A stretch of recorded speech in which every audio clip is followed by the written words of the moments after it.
Hola amigos, bienvenidos a ConTV, Comunicación en Televisión, un programa que nace desde la carrera de comunicación de la Universidad Católica de Santiago de Guayaquil. Soy Allen Panchana y como siempre, muy bien acompañado con la docente Alina Manrique. Gracias, Allen. Hoy hablaremos de la vigencia de la radio en un mundo signado por lo audiovisual. Nos acompañarán dos expertos, Patricia Giler y Washington Delgado. Recuerde que puede seguir ComTV también en UCSG Radio. Esto es ConTV y aquí empezamos.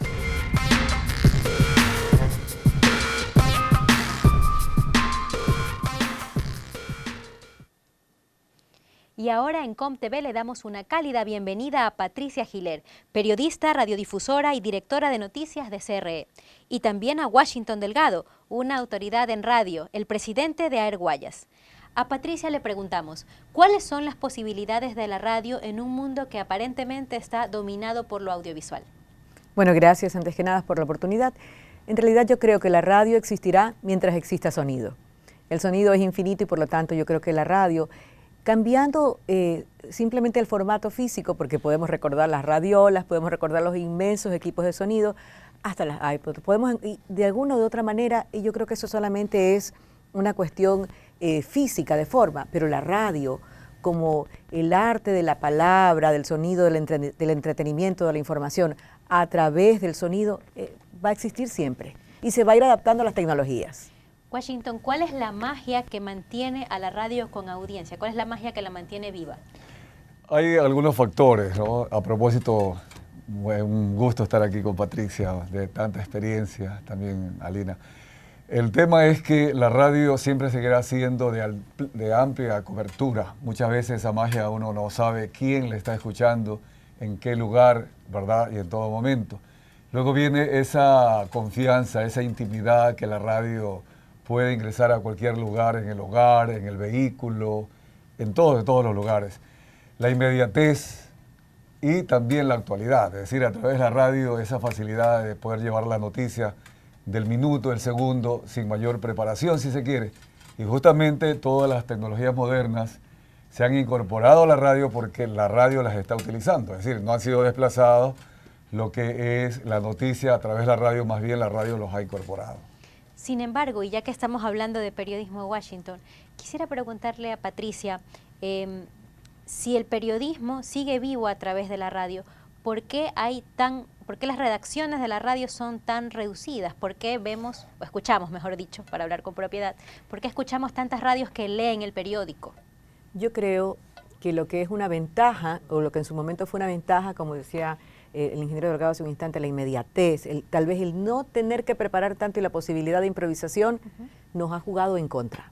Es decir, se abusó tanto de poder improvisar, pero en la radio no todo se tiene que improvisar. ¿Por qué? Porque estamos con contenido muy importante, estamos informando, con contenido delicado. Entonces yo creo que abusando de esa improvisación y del uso de la tecnología, se fue reduciendo los departamentos de redacción, se fueron reduciendo los reporteros, se fue reduciendo todo, el personal técnico, y yo creo que eso más bien nos ha jugado en contra. Pero ahora, en eventos como los que pasamos el mes pasado con esta paralización, nos dimos cuenta que es importante que existan equipos conformados de noticias completos, de productor, de reporteros, de investigadores, de redactores totales, tal como existía antes, porque no es lo mismo lo que podemos encontrar en las redes que una información procesada profesionalmente. Y sabemos que hay muchas radios que durante sus emisiones leen lo que aparece en las redes sociales, los mensajes que los oyentes envían por WhatsApp o incluso el periódico, como decíamos hace un momento. Washington, ¿qué podría hacer una radio para potenciar el periodismo? Lo que está haciendo al momento muchas emisoras, inclusive lo podemos hablar aquí del Ecuador, específicamente Guayaquil, pero en todo el mundo, esa inmediatez justamente cuando ya la noticia no hay que esperarla con el teletipo como era antiguamente, para las 24 horas o las agencias de noticias. En este instante, si está pasando algo en cualquier país del mundo, Chile por ejemplo, llega el video, llega el audio que algún ciudadano, por eso se dijo que las redes sociales, en la práctica nosotros como lo vemos como ese periodismo ciudadano. Es obvio, hay que contrastar la información, hay que estar seguro de lo que se va a leer o a emitir sea precisamente bien respaldado. Entonces también están los medios de comunicación de amplia trayectoria que no toman y lo transmiten inmediato, sino que lo evalúan, consultan con otros medios de comunicación. Pero el tema que preguntaba, y me parece una excelente pregunta, ya no solo es el tema de la prensa para la lectura en radio, sino que ahora hay tanta información en Internet y también las empresas, las organizaciones, los municipios, el gobierno, tienen sus propios equipos de periodistas que más bien nos entregan los boletines de prensa, los audios, las entrevistas que han hecho a través de videos, y todo eso sirve. Es decir, la radio, pero esa inmediatez que tiene, toma toda esta fuente y más bien a veces hasta nos hace falta tiempo, Alina. Pero eso no contribuye a que la programación de las radios sea bastante uniforme, bastante parecida. ¿Dónde está el contenido propio en el caso de CRE, Patricia? En su propia producción. Realmente, o sea, si todas esas son alternativas, pero cada medio de comunicación tiene su forma su manera de informar, su forma de hacer noticia. Entonces, unos priorizan, por ejemplo, la cobertura local, otros priorizan la inmediatez, otros priorizamos la credibilidad. Entonces, preferimos no tener la noticia, ser los primeros, pero saber que cuando nos sintonizan, confían en nosotros. Depende de lo que cada medio priorice. Y según eso, son las herramientas que tenemos disponibles las que se utilizan para poder hacer esa producción. Hablemos de las competencias de los periodistas. ¿Basta con pararse o sentarse frente a un micrófono o hay que aprender ciertas cosas en la academia para convertirse en un buen comunicador, un buen periodista de Radio Washington? Como toda profesión, hay lo que se llama el conocimiento transversal.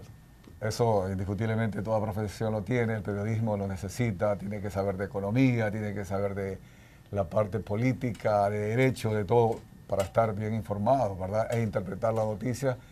Pero, que va atado con la pregunta que le planteamos a Patricia, el tema está que la radio tiene una programación vertical, a diferencia de otros medios que tienen la programación horizontal. Cuando nosotros tenemos inclusive una serie de competencias dentro de nuestros periodistas es porque tienen que prepararse para un grupo objetivo. La radio, que alguien pensó, muchas radios, no, cada radio tiene un grupo objetivo de oyentes. Y ese oyente ya sea distribuido, puede ser por edades, puede ser por preparación académica, o también si es rural, urbano o tal o cual ciudad. El periodista tiene que saber quién lo está escuchando. Y tiene que hablarle a esa persona como que fuera para una persona que le está hablando, le está conversando. Entonces ahí hay que tener otro tipo de preparaciones para tomar la noticia, que puede ser que otra emisora también la está tratando, pero por ejemplo en un editorial, en una opinión, en una entrevista, tiene un grupo objetivo específico. Patricia, las radios ecuatorianas están pensando, proyectando, planificando nuevos formatos como podcast o canales en Spotify. Mira, yo creo que en las radios esto recién está entrando, porque la academia recién a las últimas generaciones lo ha enseñado, a las generaciones anteriores nos ha costado ir aprendiendo e ir incorporándolo poco a poco. Primero tener fe en ello, aprender también capacitarnos para saber cómo se hace, para poder valorarlos. Pero yo creo que ha llegado el momento en que la radio les está empezando a abrir los espacios. Tal vez no con mucha fe inicialmente, pero la radio es libre. Entonces la radio necesita esas diversas maneras de comunicarse. Ha llegado el momento y yo pienso que la radio le dé esos espacios. Se ha iniciado y yo creo que eso está para, en realidad, fortalecer a las radios. Hemos hablado aquí de muchos términos emocionales, la relación, la magia, la fe. Vamos a ponernos un poco prácticos. ¿Cómo le va a la rentabilidad, la monetización de los nuevos productos de Radio Washington? Sí, interesante. Cuando es como esta mesa redonda, ¿no? Cuando apareció, bueno, la prensa ya estaba, la prensa escrita, cuando apareció la radio en Ecuador en 1929, y luego apareció la televisión, luego aparece Internet, se creyó que la radio se desaparecía, algunas personas lo decían. La radio tiene su espacio, precisamente por lo que dije en la anterior respuesta. Ese espacio es irreemplazable, siempre lo va a tener. ¿Es rentable? Sí, a la hora es rentable, sigue siendo rentable. Algunas personas decían, muchas radios no hay, bueno, voy a utilizar un término muy común, no hay cama para tanta gente, se decía. Pero en la práctica no, la radio sigue y sigue progresando. Ahora mismo con los nuevos desafíos de la nueva tecnología, en el tema digital, por ejemplo, nosotros nos estamos preparando y va a haber que hacer las inversiones. La parte administrativa ha mejorado, cada empresa radial tiene su contabilidad, tiene su administración financiera. Es decir, todo es un asunto muy bien trabajado, que produce justamente las rentabilidades necesarias, que no es tanto cobrarle una cuña como cuando se cobra otro tipo de medios, pero realmente da para trabajar y seguir progresando. Seguiremos hablando de la radio, del medio interactivo por excelencia, con Allen Panchana y nuestros invitados en el siguiente bloque de ComTV.